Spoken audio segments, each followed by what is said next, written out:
ஆண்டவராக இயேசு கிறிஸ்துவின் நாமத்தில் என் அன்பின் வாழ்த்துக்கள். இந்த காலை வேளையில் நம்முடைய தியானத்திற்காக நாம் தெரிந்து கொள்கிற வேத வசனம் வெளிப்படுத்தின விசேஷம் 3ஆம் அதிகாரம் 12ஆம் வசனம். ஜெயம் கொள்ளுகிறவன் எவனோ அவனை என் தேவனுடைய ஆலயத்திலே தூணாக்குவேன், அதினின்று அவன் ஒரு காலம் நீங்குவதில்லை. ஜெயம் கொள்ளுகிறவன் எவனோ என் ஆலயத்தில் அவனை தூண்களாக மாற்றுவேன், அதினின்று அவன் நீங்குவதில்லை, விலகுவதில்லை. பிரியமான தேவனுடைய பிள்ளைகளே, ஆண்டவர் நமக்கு ஒரு பெரிய வாக்குத்தத்தத்தை தருகிறார். I will make you as a pillar in my temple. நான் என்னுடைய ஆலயத்தில் உங்களை தூண்களாக ஆக்குவேன். அந்த தூண்கள் ஒரு காலம் நீங்குவதில்லை. இப்ப ஒரு பில்டிங்ல ஒரு பில்லர் போடுறோம். ரவுண்டு பில்லரா இருக்கலாம், இல்லைன்னா ஸ்கொயர் பில்லரா இருக்கலாம், வாட் எவர் மேபி. அந்த பில்லர் அந்த கட்டிடம் இருக்கும் மட்டும் அந்த பில்லர் இருக்கும். ஏன்னா அதான் அஸ்திபாரத்திலிருந்து வர்றது.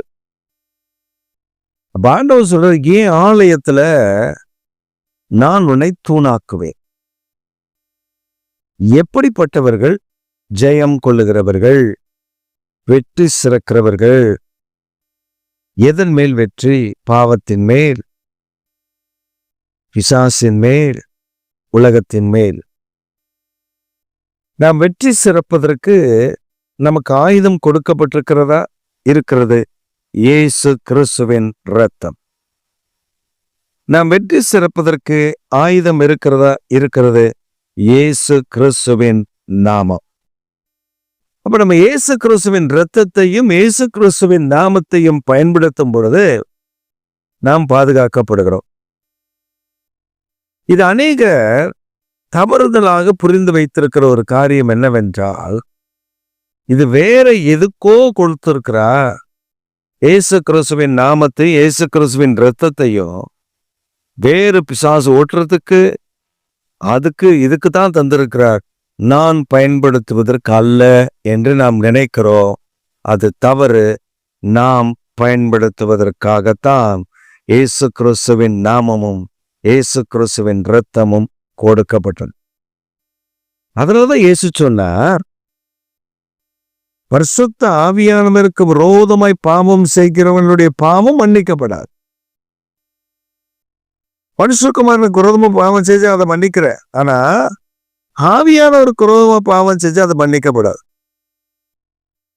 இப்ப பரிசுத்த ஆவியானவருக்கு விரோதமான பாவங்கள் மன்னிக்கப்படாது என்பதற்கு காரணம்,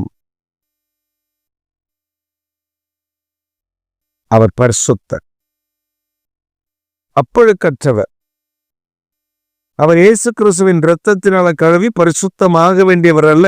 அவர் ஏற்கனவே அவர் பரிசுத்தர். Is a holy.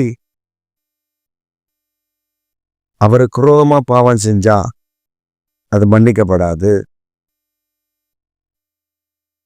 அப்ப ஆண்டவர் நம்ம எப்படி நடத்த விரும்புகிறார்? ஜெயம் கொள்ளுகிறவராக. Be a victorious people for me. Be a victorious. நீ ஜெயம் கொள்ளுகிற மனிதனாய், மனுஷியாய் காணப்பட வேண்டும். விழுந்து போகிற அல்லது மடிந்து போகிற மனிதனாய் அல்ல. You should be a victorious person. You should take victorious. You should take victory against the sin, against the satanic power, and against this world. உலகத்துல ஏதாகிலும் ஆதாயம் கிடைக்கும் என்றால் நாம் உடனே அது பார்த்துக்கலாம். ஆண்டவருக்கு தெரியும். என் கஷ்டம் ஆண்டவருக்கு தெரியும், என் நெருக்கடி ஆண்டவருக்கு தெரியும், என்னுடைய வருத்தம் ஆண்டவருக்கு தெரியும். அதனால இது அவரே எனக்கு தந்திருக்கிறான்னு நம்ம போயிடுவோம்.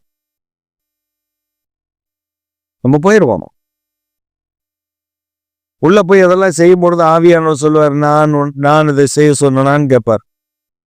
ஐயோ ஆண்டவரே, நான் இப்படி, இது உங்களுக்கு பிரியம் தானே நினைச்சேன். எது ஆண்டவருக்கு பிரியும், எது ஆண்டவருக்கு பிரியம் இல்லைன்னு நமக்கு தெரியாது. நிறைய விஷயங்கள் கேட்கணும், ஆண்டவர்கிட்ட கேட்கணும். ஆண்டவரை என்னை வழி நடத்துங்கன்னு சொல்லணும், என் கருத்தை பிடிங்கன்னு சொல்லணும். என் மேல எனக்கு என்னுடைய கண்களை திறந்து கொடுங்க, நான் நடக்க வேண்டிய வழி எனக்கு காட்டுங்கன்னு சொல்லணும். அப்படி நம்ம கேட்கும் பொழுதுதான் ஆவியானவர் நமக்கு நமக்கு போதிப்பார், நமக்கு டீச் பண்ணுவார். இதுல எப்படி ஜெயிக்கணும்னு தெரியாது, ஒரு பாவத்துல எப்படி ஜெயிக்கணும்னு தெரியாது, பரிசுத்தமா எப்படி வாழ்றதுன்னு தெரியாது. ஆனால் நம்ம ஆண்டவர்கிட்ட கேட்கும்பொழுது ஆண்டவர் அதற்கான பாதைகளை, அதற்கான வழிமுறைகளை, அதற்கான திட்டங்களை நமக்கு கற்றுக் கொடுப்பார். வேத வசனத்தின் மூலமாய், ஆண்டவருடைய பரிசுத்தவானுடைய அநேக பிரசங்கத்தின் மூலமாய், அந்த செய்திகள் மூலமாய் நமக்கு அவர் கற்றுக் கொடுப்பார். சிலர் இப்பொழுது ஆண்டவருடைய வார்த்தையவே தீமையானதுக்கு பயன்படுத்துறான். ஆண்டவருடைய வார்த்தைய அசுத்தமானதுக்கு பயன்படுத்துறான். ஒருத்தவன் ஒரு பெண்ணுக்கு லவ் லெட்டர் எழுதுறான். லவ் லெட்டர்னா வாட்ஸ்அப்ல அவன் ஒரு பிக்சர் மெசேஜ் அனுப்புறான் அந்த பொண்ணுக்கு. அதுல வசனம் மற்றவங்க பார்த்தாங்கன்னா அது எப்படி இருக்கும், வசனமா தெரியும். நான் உன்னை விட்டு விலகுவதும் இல்லை, உன்னை கைவிடுவதும் இல்லை அப்படின்னு.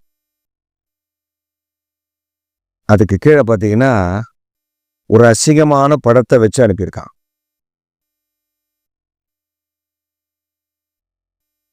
இப்ப பாருங்க, தேவனுடைய வார்த்தை என்னென்ன மாதிரிலாம் பயன்படுது. அதை எனக்கு ஒருவர் காண்பிக்கிறேன் என்று சொன்னார். நான் சொன்னேன், தயவு செய்து அப்படி காட்டாதீங்க, வேண்டாம். I don't want to see that kind of things. நான் அதை பார்க்க விரும்பவில்லை. இல்ல பாஸ்டர், நீங்க அதை பார்த்தா தானே, அதெல்லாம் பார்க்க வேணாம், பார்க்காமலே நான் சொல்லிக்குவேன், நீங்க வேலையை பாருங்க. தேவனுடைய வார்த்தைய பரிசுத்த குலைச்சலாக்குறது.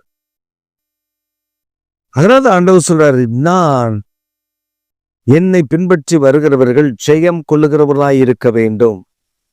அப்படி ஜெயிக்கிறவர்ல என் ஆலயத்துல தூணா நிறுத்துவேன், அது ஒரு நாளும் அகற்றப்படுவதில்லை.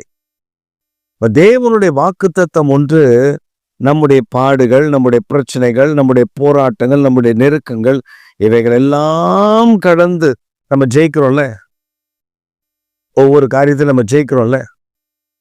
அப்படி நம்ம ஜெயிக்கும் பொழுது ஆண்டவர் சொல்லுவாரு, என் பிள்ளை ஜெயிக்குது, என் பிள்ளை ஜெயிக்குது, அதை நான் தூணா நிறுத்துவேன். பல ஆசீர்வாதங்களை வைத்திருக்கிற, ஆனால் தூணாய் நிறுத்துகிற ஆசீர்வாதம் மேன்மையானது. ஏன்னா அது எப்பொழுதும் தேவனுடைய பிரசன்னத்திலே இருக்கும். தேவனுடைய மகிமை அதை சூழ்ந்திருக்கும்.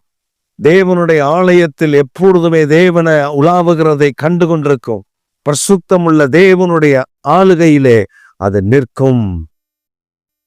அது ஒரு நாளும் அகற்றப்படாது. பிரியமான கர்த்தருடைய பிள்ளைகளே, உங்களை ஆண்டவர் அப்படி நிறுத்த விரும்புகிறார். ஜெயிக்க முடியுமா? முடியும். வெற்றி பெற முடியுமா? முடியும். பாவத்திலிருந்து விலகி ஓட முடியுமா? முடியும். யோசேப்பு ஓடினானே, பாவத்திலிருந்து யோசேப்பு விலகி ஓடினானே. தாவீது பாவத்தில் விழுந்து விட்டார். நாத்தான் வந்து சொல்லுகிறார், நீ பாவத்துல விழுந்துட்டப்பா, நீதான் அந்த ஆள். அவன் நாத்தனை வெட்டி போடல, ஏன்னா ராஜா பெரிய ராஜாவை அப்படி செய்யல. அவன் மாறா முகங்கொப்புற தேவ சமூகத்துல விழுந்த, ஐயா நான் பாவம் செய்த, பாவத்தை மன்னிச்சிருங்க. அவன் கதறினான், உபவாசித்தான், காத்திருந்தான். விட முடியாத பாவம் என்று ஒன்றுமில்லை. அதிலிருந்து ஆண்டவர் நம்மை விடுவிக்க அவர் வல்லவராய் இருக்கிறார். சில உலகத்தின் மேல் மோகம், சிலர்லாம் கண்ணாடி முன்னாடி போய் நின்னா அத்தனை மணி நேரம், இங்க கருப்பு இருக்கா, அங்க வெள்ளை இருக்கா, அங்க பச்சை இருக்கா, அங்க மஞ்சள் இருக்கா, இது இருக்கா, அது இருக்கா, அது இருக்கா, இது இருக்கான்னு சொல்லி. இன்றைக்கு உபதேசங்கள் மாறிக்கொண்டிருக்கிறது. வேத வசனத்துக்கு விரோதமான உபதேசங்கள். இப்ப என்ன பண்றாங்க சிலங்க? தங்களை அலங்கரிப்பதற்கு நேரம், உன் அழகு உன் புருஷனுக்கு தெரிந்தால் போதும், உன் அழகு உன் வீட்டார் வெற்றி கொண்டால் போதும். ஊர்ல உள்ளவர்கள் எல்லாம் நீ அழகு என்று வெற்றி கொள்ளுவதற்கு அல்ல அந்த அழகு. அதனால்தான் பேதுரு சொல்லும்போது சொல்றாரு, வெளியரங்கமான அழகு வேண்டாம், மாறாக உள்ளான அழகு. அது என்ன? வரங்கள். ஜெபிக்கிற கர்த்தருடைய பிள்ளைகள் வரங்களையும் வல்லமையும் பெற்றுக்கொண்டவர்களாய் காணப்பட வேண்டும். அப்பதான் ஜெயிக்க முடியும். அப்ப நம்ம ஜெயிக்க முடியுமா? முடியும். இயேசு கிறிஸ்துவின் நாமத்தினால, இயேசு கிறிஸ்துவின் ரத்தத்தினால ஜெயிக்க முடியும். பாவத்தை ஜெயிக்க முடியும், பிசாசை ஜெயிக்க முடியும், உலகத்தை ஜெயிக்க முடியும். கர்த்தர் அந்த கிருபையை இந்த காலை வேளையில் உங்களுக்கு கொடுக்கிறார். நீ ஜெயிக்க பிறந்தவன், நீ ஜெயிக்க பிறந்த அருமையான கர்த்தருடைய மகள், நீ ஜெயிக்க பிறந்த அருமையான கர்த்தருடைய மகன். உன்னை ஆண்டவர் தூணாக நிறுத்துவேன் என்று வாக்கு பண்ணுகிறார். பிடித்துக் கொள்ளுங்க. இந்த காலையில் சொல்லுங்க, ஆண்டவரை இதுவரை நான் தோற்றது போதும், இதுவரை நான் விழுந்தது போதும், இனி நான் அப்படி விடுவதில்லை. இனி நான் ஜெயிக்க போறேன். நான் ஜெயிச்சு உம்முடைய ஆலயத்தில் தூணாய் நிற்க போறேன். அற்புதங்களை நான் எதிர்பார்த்து பெற்றுக்கொள்கிறேன். ஆமென், ஆமென்.